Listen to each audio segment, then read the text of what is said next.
Good afternoon, everyone. I'm Shanyisa Wilkista from Kenya. I graduated recently from UN mandated University for Peace in the Department for Gender and Peace program. Why I'm here today is because I feel I'm going to be an important asset to this organization, considering that the position of the vulnerable groups in the society are not really taken into consideration. And so with my educational background, I feel I'm going to be able to advocate and lobby for the rights of the vulnerable groups in the society. I like empowering people, and I like socializing too. And therefore, I feel with the opposition that has been advertised, I'm competent for the same position. Thank you. I like football. I'm a soccer lady too. So who is the best soccer player? In the female soccer player? No, don't say. The men here. No woman can answer this question. Who is the best female soccer player in the world? You can't say anything. The men. Huh? Mia Hand? Marta, yes. You will never forget my name. She's from Brazil. Come on. Okay. Can you sit down? Okay. Who wants to go first? Who wants to go first? You won't? Okay. So both of them have been... No. I don't want you to watch them. You look at the window. Okay. Telephone interview. All right. There's one condition to this exercise. They have volunteered. And we are going to give them feedback. We are only going to make one question to each one of them. But the idea is that you understand why you need to practice and what you need to prepare. Is that okay? So, do any one of you know either one of them? No? Sure? Yes? All right, so there's one condition for this exercise. Have you watched Mission Impossible? Good. You get your instructions and they are destroyed. All right. So the last thing I want, what's your name? Sorry, I forgot. Shanisha. That you bump into her and say, oh, what did you do? No. All right? What we want you is to learn from them, and they have generously agreed to volunteer. Is that a rule? You agree? So outside the doors, you will forget their names, you will forget their faces, but you will remember what you need to practice. Is that okay? Yeah. Good. All right, so I'm going to hand it over to Lynne. Muy bien. Okay. Ring, ring, ring. Ring, ring. Hello. Answer the phone. Hello. Hello, is this Shanisa? Yes, this is Shanyisa Wilkista. Good afternoon. This is Lynne Goldberg. I'm calling from the United Nations for your scheduled interview. Yes. And I'd like to introduce the panel to you. Yes. I have Marta Helena in Costa Rica on the telephone. Yes. And I have a colleague also sitting with me in the New York office, Mr. Matt Zanitas. So we will be going through the competencies that have been listed in the vacancy announcement, and in the end we will give you some time to ask questions. Is this clear? Yes, it is clear, and I am ready to be interviewed by the panel. Okay, good. We are ready to interview you. So the first competency that I'm going to ask you about is teamwork. Now, I understand you're a recent graduate, so you can use either a graduate from an example from university, or if you have one from professional situation, we would appreciate that too. But the important thing is we would like you to tell us about a situation when you worked as part of a team and there was a difficult team member. We would like to know the context, how you handled it, what you did, What were the results? And what, if anything, did you learn from that experience? Is this clear, or do you need me to repeat it? It is clear, and thank you for the question. I value teamwork a lot as a person, and one of the situations that made me realize that really teamwork is important is when I was doing my undergraduate degree back at Catholic University of Eastern Africa. There was this case whereby after graduating as a peer counselor, we were requested to say what we would want to see happen, and I proposed that I would like to see our experience being put into practice. And so the university counselor requested me to go to her office, and she later on told me that we need to start a club, which I totally agreed, because I felt that the team I was with was very focused and it was ready to work towards achieving that goal. So I was mandated the duty to ensure that the club is established and everything is set. I chose group members whom I was going to work with, who they were at first they were willing and ready, but it reached a point whereby when you were to formulate objectives, come up with a constitution and everything, it was not easy. But I decided to try and mobilize them, to try and talk to them to understand the importance of the club. And later on we established the club. It was very successful. Within one semester, in the next semester, we were able to visit various schools and offer counseling. And at the moment, I was called the other day and told that the club is really strong and is one of the best clubs in the university. And what, if anything, did you learn from this experience, or would you do differently? From this experience, I learned that in as much as we will want to work in a teamwork, it's not easy. It needs perseverance, it needs commitment, and it needs dedication to achieve the goal. And you don't have to look at the weaknesses of the other person, because I always believe that you can turn the weakness of this other person into a strength that contributes positively towards the growth of the team also. Thank you, Shanisa.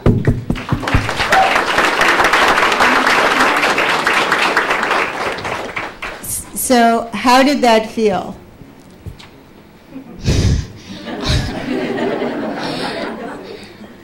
Okay, it's quite challenging because you're unaware and you have to be ready for it.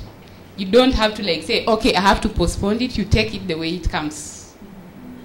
But it is quite challenging.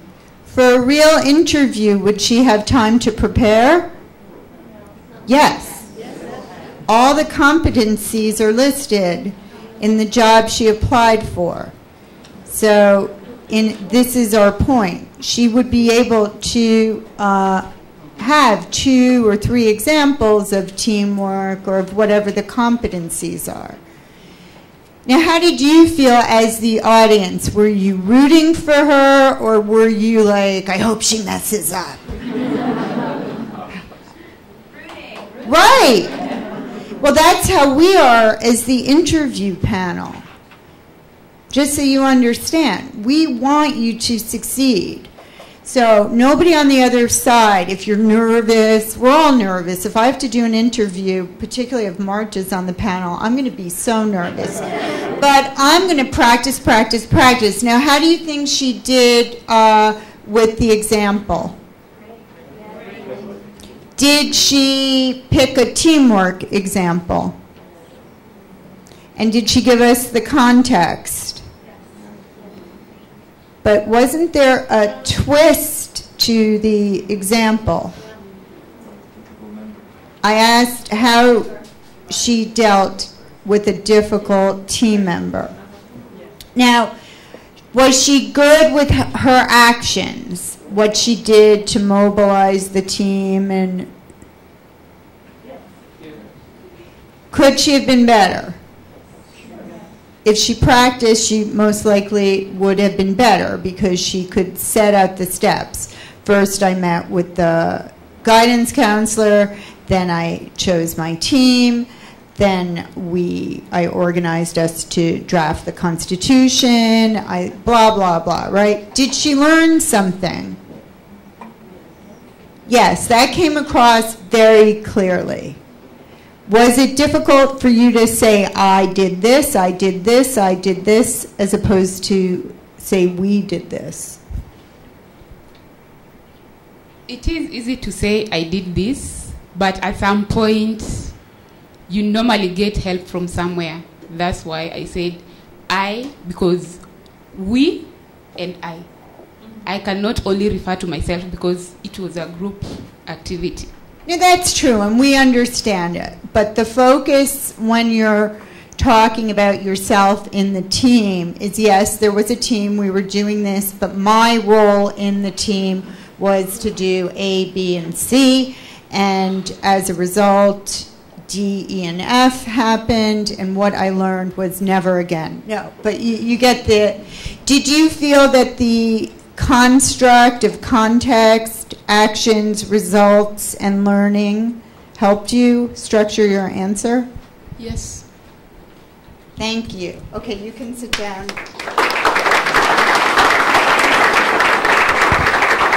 Okay. As you can see, you will practice and you will prepare. But listen to the question, because Lynn put a spell on it on a difficult member, and some people just memorize it and they don't understand it, particularly for the higher levels. But you indicated that this was at a university, a Catholic university, and you did very well. But has anyone here worked with a religious NGO? You have. All right. It is NGO. Oregon. It is okay to bring those examples, but be very, very careful how you express yourselves regarding that religion or any other religion. During the interview, we will be watching every single word. And remember, in the UN system, we are religious neutral. You can have your religion outside the office, but you have to be careful how you answer. Anyone here has worked for a political party? Good. You can bring those examples to the interview, but be very careful how you express yourselves during the interview.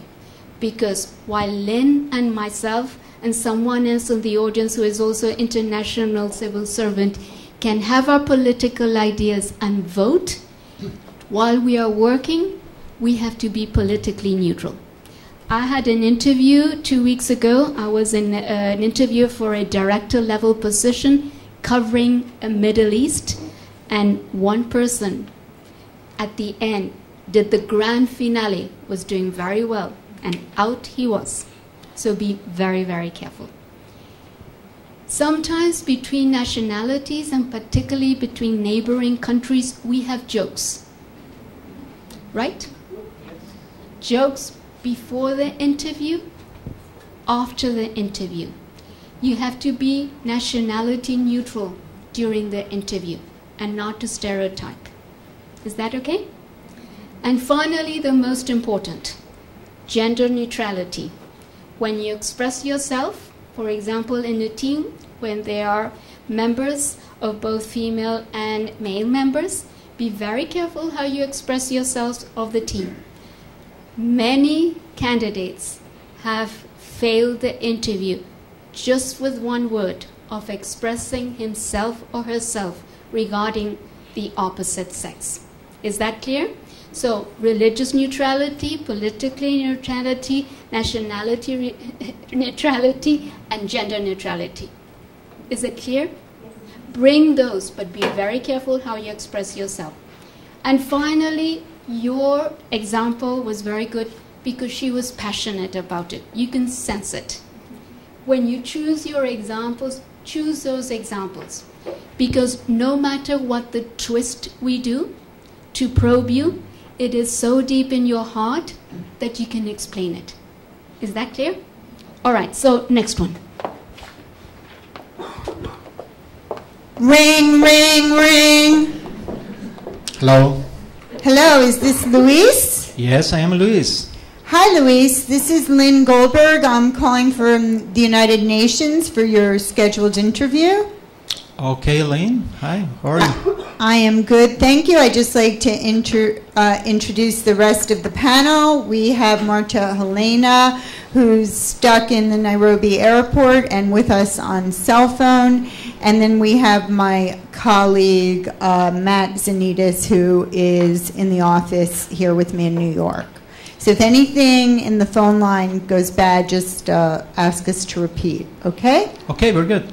All right, so as you know, this is a competency-based interview. We will be asking you the 4 competencies listed in the job announcement, and at the end we will give you time for questions. So budget your time, please, okay? Okay, very good. So the first competency that I'm going to ask you about is planning and organization. Could you please tell us about a time when you had to plan and organize a complicated either event or project? And what was your role? How did you deal with competing priorities or other pressures? What were the results? And what, if anything, did you learn from that experience? Okay. Is it clear? Yeah, sure, it's clear. Okay, as you probably see in my resume, in my qualifications and all my skills and experience, I have worked in several projects of improvement. I have been working recently in improvement projects in the manufacturing company that I have been working for. And it has been very grateful because I have been able to get the best results from each of the members. I have been leading a group of interdisciplinary people from several sectors or departments of our company in order to reduce different quality events that we have been faced recently. And those events are very, their costs are very high for our company, and it's very important to reduce them. And through a Kaizen effort, we have been able to reduce them and to get very good results for our company. And I don't know what kind of detail you want to... Well, Louis, could you pick a specific event or project that you had to plan and organize and tell me how you went about planning and organizing for this project and how the project or event turned out? Sure. Recently, we made a big effort translating SOPs, which is standardizing operating procedures, into GOIs, which is graphic operational instruction. That means that instead of having only text in the instructions or the procedures, we now have graphical working aids for the operators, and that have been very, very helpful because they are more comfortable and more clear about what we expect from them in each operation they perform. And what are you doing with all this? Basically, I organize all the team that made this effort because we needed to change a lot of documentation in our quality system, and it was necessary to organize all the materials, resources, and approvals to be able to do this. I remember you that I work for a regulated company. It's FDA regulated. I work for a medical devices manufacturing company, and it's critical to have all the approvals to make any change in our process. That's why it's very important to plan and organize all the resources and have all the approvals, as I said, to be able to perform the changes. Okay, thank you, Luis.